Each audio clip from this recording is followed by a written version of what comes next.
வணக்கம் மக்களே, தமிழ் காதலியின் ஆடியோ நாவல்கள் உலகத்துக்கு உங்களை அன்போட வரவேற்கிறேன். இது எழுத்தாளர் சங்கீதப்பிரியா தட்சிணாமூர்த்தியின் காதகி அவளின் காதல் அசரணே பாகங்கள் 19 மற்றும் 20. கதையின் குரலாக நான் உங்கள் சங்கீதப்பிரியா தட்சிணாமூர்த்தி. ரீஷ்மா அனாதிக்கு துணையாக தானும் இங்கேயே இருப்பதாக வக்கீலிடம் கூற அவளை இதழ் வளைத்து ஏளனமாக நோக்கிய இந்தர், நீ என்ன இவளுக்கு பாடிகார்டா? கூடவே இருக்கிறேன்னு சொல்ற? நீ இங்கே இருந்தாலும் ஒரு பிரயோஜனமும் இல்லை. அவள் என் பொண்டாட்டி. ஆனால் நீங்கள் அவளை என்கிட்ட இருந்து காப்பாற்றுறேன்னு சொல்கிறீங்க. ஆனால் இங்கே விஷயம் என்னென்னா, உன்னை அவளை நெருங்க விடாமல் பண்ணுறது தான் என்னோட வேலையே. தேவையில்லாமல் இங்கே வந்து டேரா போடலான்னு நினைக்காத. மரியாதையாக கிளம்பு என்று இந்த விஷயத்தை அழுத்தமாக கூற, இல்லை முடியவே முடியாது. நான் அண்ணியை விட்டு எங்கேயும் போக மாட்டேன். எங்கள் எல்லாரையும் இங்கேருந்து அனுப்பிட்டு நீ சொத்துக்காக அவங்கள கொண்டாலும் கொண்டுடுவேன். நான் போக மாட்டேன் என்று அனாதியை நோக்கி வேகமாக ஓட முயன்ற ரீஷ்மாவை ஒற்றை பார்வையில் அடக்கினான் இந்திரஜித். அவளை நெருங்கணும்னு நினைக்காத. அப்படி நினைச்ச அடுத்த நிமிஷம் உன் உடம்புல உன்னோட உயிர் இருக்காது என்றான் இந்திரஜித். அவன் கூறியதை கேட்டு ரீஷ்மா நடுநடுங்கி நிற்க, ஜெயந்தி பேய் அறிந்தது போல்தான் இன்னமும் நின்றிருந்தாள்.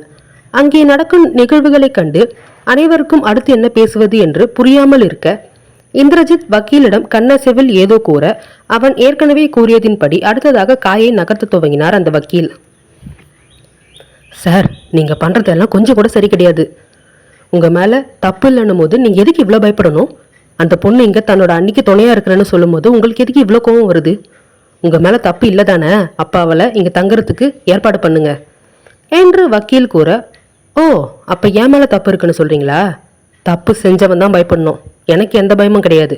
இப்போ என்ன, நான் அவளை இங்கே தங்க வைக்கிறதுக்கு அலோவ் பண்ணணும், அவ்வளோதானே? இவன் மட்டும் என்ன, அவள் குடும்பத்தில் இருக்கிறவங்களே இங்கே தங்கட்டும், எனக்கு எந்த பயமும் இல்லை. ஆனால் என்னை மீறி என் பொண்டாட்டியோட நேரில் கூட இவங்களால தொட முடியாது என்று ஆனவனின் ஆணவ வார்த்தைகளில் அனாதி அவனை அதிர்ச்சியுடன் பார்த்தாள். என்னது, இவங்க எல்லாரும் இங்கே தங்க போகிறாங்களா என்று அவள் அதிர்ச்சியுடன் அவனை பார்த்து கொண்டிருக்க, அவ்வளவு நேரம் பைத்தியம் போல் நின்று இருந்த ஜெயந்திக்கு அவன் கூறிய வார்த்தைகளில் உயிர் பெற்றது. மனதுக்குள் சந்தோஷத்தில் துள்ளி குதித்தவள் இனி இந்த சாம்ராஜ்யத்தை கட்டி ஆளலாம் என்னும் விதத்தில் உடனே தன் சம்மதத்தை வெளிக்காட்டி கொள்ளாதது போல், உன் வீட்டில் எச்ச சோறு சாப்பிடணுன்னு எனக்கு ஒன்றும் அவசியம் கிடையாது என்றால் வீராப்பாக இருப்பது போல். அவள் கூறியதை கேட்டு நக்கலாக அவளை பார்த்தவன், இவ்வளோ நாள் வரைக்கும் நீ எச்ச சோறு தான் திங்கலையா? அப்படித்தானே தின்னுக்கிட்டு இருந்த என்றான் ஏளனமாக. அவன் கூறியதை கேட்ட ஜெயந்திக்கு அவமானத்தில் முகம் கருத்தது.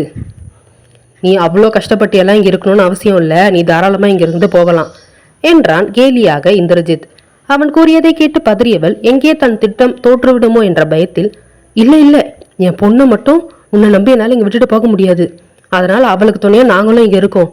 என் பொண்ணுக்காக மட்டும்தான் நான் இங்கே இருக்கிறதுக்கு சம்மதிக்கிறேன் என்று ஜெயந்தி கூற, வக்கீல், அதான் அவங்களே இங்கே இருக்கணும் ஓகே சொல்லிட்டாங்களே சார். இனி இந்த சொத்து மொத்தமும் அவங்களோட மருமக அனாதி பேரில் மாறுற வைக்கும் இவங்க எல்லாரும் இங்கே தான் இருப்பாங்க. அண்ட் உங்கள் மனைவிக்கு உங்கள் கூட வாழ விருப்பம் இருந்தால் மட்டும்தான் அவங்க உங்கள் கூட வாழ்வாங்க. அப்படி ஒரு வேளை விருப்பம் இல்லைன்னா அவங்க சொந்தக்காரங்க கூட தாராளமாக அவங்க இங்கேருந்து கிளம்பி போகலாம். அதுக்கு நீங்கள் ஒத்துழைப்பு கொடுக்கணும் என்று வக்கீல் கூற, கண்டிப்பாக, ஆனால் என் மனைவி என்னை விட்டு போக மாட்டா. அவள் என்னை விட்டு போகிற சூழ்நிலை என்னைக்கும் வராது என்றான் இந்தர் கர்வமாக. அதற்குள் விக்ருதாவும் கருணாகரனும் உள்ளே நுழைந்துவிட அவர்களை ஒரு பார்வை பார்த்தான் இந்தர். அதில் மீண்டும் பயந்து அவர்கள் ஓரமாக நின்று கொள்ள, என்ன இங்கே வந்து டேரா போடுறதுக்கு எல்லா துணிமணியையும் எடுத்துட்டு கையோடு வந்திருப்பீங்களே, எடுத்துட்டு வந்தாச்சு தானே என்று ஏளனமாக இந்திரஜித் கேட்க, தாங்கள் வந்த நோக்கம் அவனுக்கு புரிந்து விட்டதே என்ற ரீதியில் பயந்தவாறு அவர்களை பார்த்த ஜெயந்தியும் ரீஷ்மாவும் தலைகுனிந்து ஆம் என்று தலையாட்ட, வக்கீலின் புறம் திரும்பிய இந்திரஜித், இதுதான் சார் அவங்களோட லட்சணம் என்றான் ஏளனமாக. போங்க, போய் எல்லா துணிமணியும் தூக்கிட்டு உள்ள போகலாம் என்று அவர்களிடம் கூறிய இந்தர் அனாதியின் புறம் திரும்பி, ஷன்வி டார்லிங், வா மாமாவுக்கு சாப்பாடு போடு. பாதி சாப்பாட்டிலே எழுந்துட்டேன்.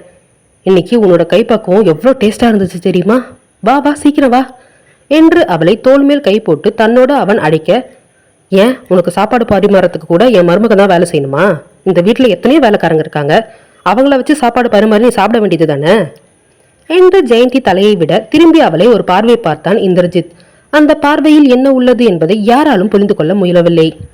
ஆனால் அந்த பார்வையின் வீச்சை தாங்கிக் கொள்ள முடியாமல் ஜெயந்தி பயத்தில் நிற்க, இப்போ என் பொண்டாட்டி இவ தான், எனக்காக இவ தான் எல்லாத்தையும் செய்யணும். அதே மாதிரி நான் இவளோட புருஷன். இவளுக்காக எல்லா விஷயத்தையும் நான் மட்டும்தான் செய்வேன். எங்க 2 பேரையும் பிரிக்கணும்னு என்னைக்கும் நினைக்காத.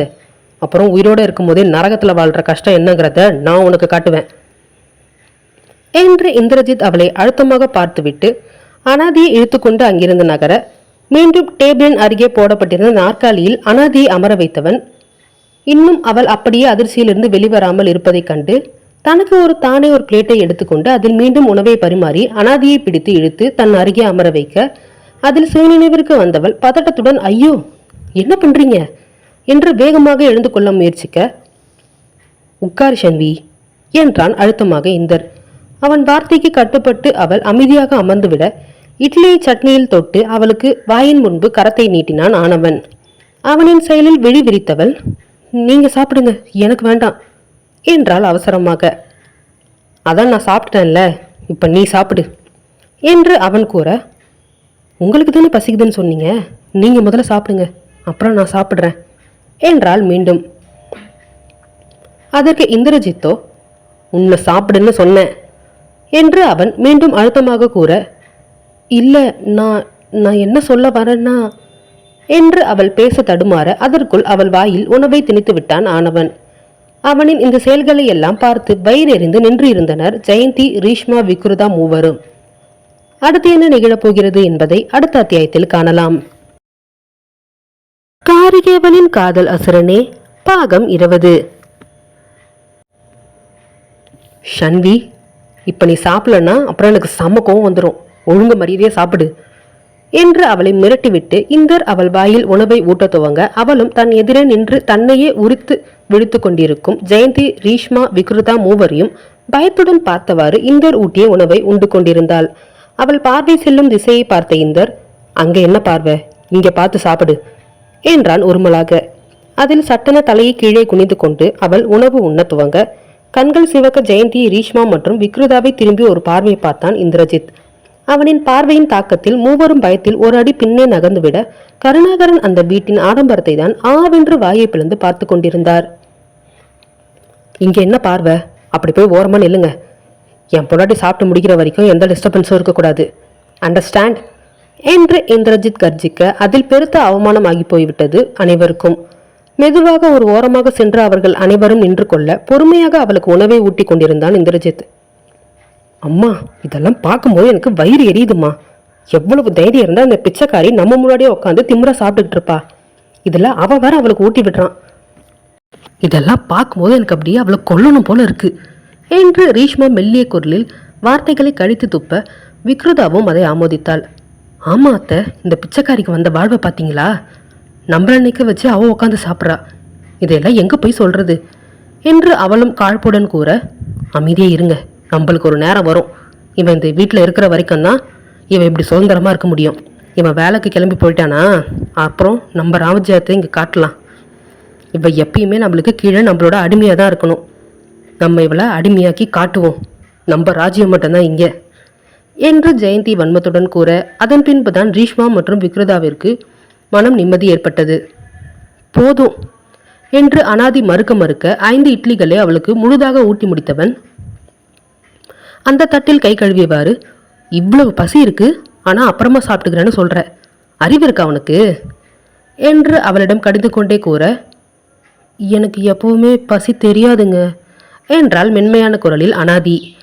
அவள் கூறியதை கேட்டு புரியாத அவளை பார்த்தவன், பசி தெரியாதா, என்ன சொல்ற, எனக்கு ஒன்றும் புரியல என்று குழப்பமாக கேட்க, எனக்கு எப்பவும் பசி வந்தால் உணர முடியாதுங்க, அந்த மாதிரி டைமில் ரொம்ப தலைவலிக்கும், அதை வச்சு தான் எனக்கு பசிக்குதுன்னு நானே கண்டுபிடிப்பேன், அப்பயும் பசி இருந்தால் சில நேரங்களில் நான் சாப்பிட மாட்டேன், டைம் கிடைக்கும் போது சாப்பிட்டுக்குவேன் என்று அவள் தலையை குனிந்த வண்ணமே மெல்லிய குரலில் கூற,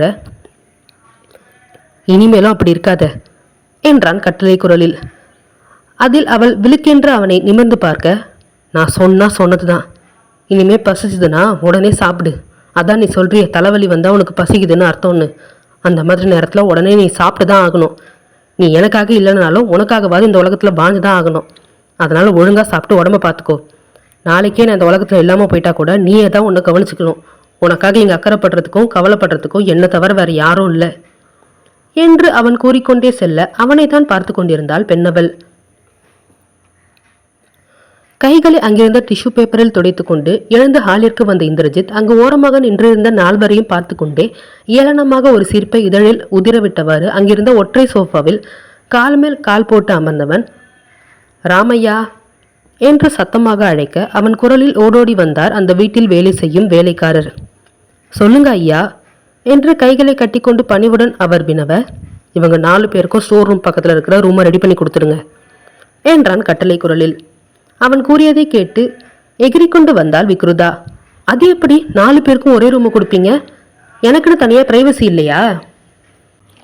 நான் தனி ரூமில் தான் ஸ்டே பண்ணுவேன். என்னால் இவங்க எல்லார் கூடயும் ஒன்றா சேர்ந்து ஒரே ரூமில் தங்கவே முடியாது என்று அவள் கூற ஜெயந்தியும் ரீஷ்மாவும் அவளை பார்த்து பற்களை கடித்தனர்.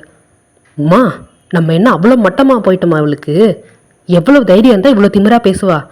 நம்ம கூட தங்கறதுக்கு இவளுக்கு எவ்வளோ கஷ்டமாக இருக்கு பாரு என்று ரீஷ்மா மெல்லிய குரலில் கூற ஜெயந்தியிடம், அதில் ஜெயந்தியோ, எல்லாம் பணம் திமிருடி, அவள் அப்பங்காரன் கோடி கோடியாக பணத்தை சேர்த்து வச்சிருக்கான்ல, அந்த திமிரில் தான் பேசுகிறா என்றாள் ஜெயந்தி விக்ருதாவை கோபமாய் பார்த்தவாறு. அவள் கூறியதை கேட்டு இந்திரஜித் அவளை அழுத்தமாக ஒரு பார்வை பார்த்தவன், இது என்னோட வீடு, இங்கே நான் என்ன சொல்கிறேனோ அதுதான் நடக்கணும். என்னை எதிர்த்து பேசுகிற வேலையெல்லாம் வச்சுக்காத. அதுக்கப்புறம் நடு தெருவில் தான் நிற்கணும். ஒழுங்கு மரியாதையை நான் சொல்கிறபடி கேட்டு நடந்துக்கோ.